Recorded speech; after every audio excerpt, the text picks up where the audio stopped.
Hello and welcome back everyone. My name is Rohit Jha, and as promised I'm back with another video on two of the very important elements of your resume format.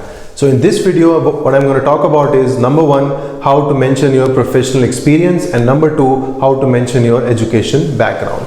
So let's talk about the first and very important element, that's your professional experience. So in professional experience, it's time for you to mention all the details of the full-time work as well as all the internships that you have done, especially for freshers as well as people who have got little experience of let's say 0 to 2 years or less than 1 year. So it's very important for them to mention all the full-time as well as the internships in this particular section. Now the next very important and the big question is how you should mention that. So let's follow a very basic and the specific format. So start with the latest work experience or the latest full-time experience. Mention your company's name, your designation, your location, and the year or the number of years you have worked with the organization. Now after you have mentioned this in 2 lines, then the next big question, what should you write in this particular section? So I'll tell you 2 important elements again within this section. Number 1 is job roles and responsibilities, and number 2 is achievements, suggestions, or your initiatives throughout your career. Now if you will ask my recommendation, I'll recommend you not to write your job roles and responsibilities in your CV for 2 reasons. Number 1, of course, your resume length will increase unnecessarily and it will not add any value to your resume. And number 2 is, many of the companies, or I would say all of the employers or recruiters, they are interested in knowing your achievements or suggestions or what extra you have done apart from your regular job roles and responsibilities. So that's not going to create any impact on your CV or even on your profile. So focus on your achievements, suggestions, and initiatives for this particular section.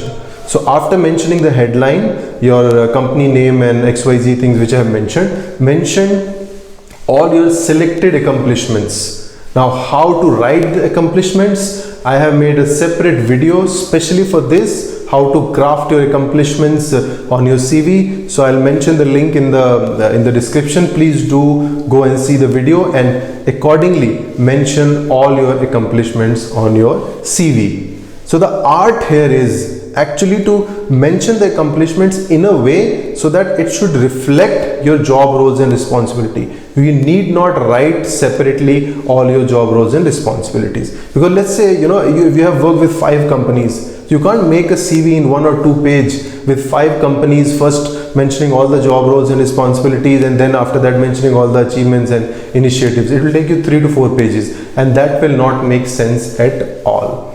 So this is how you should mention your accomplishments so that it should reflect, and your underlying job roles and responsibilities should be covered in those accomplishments.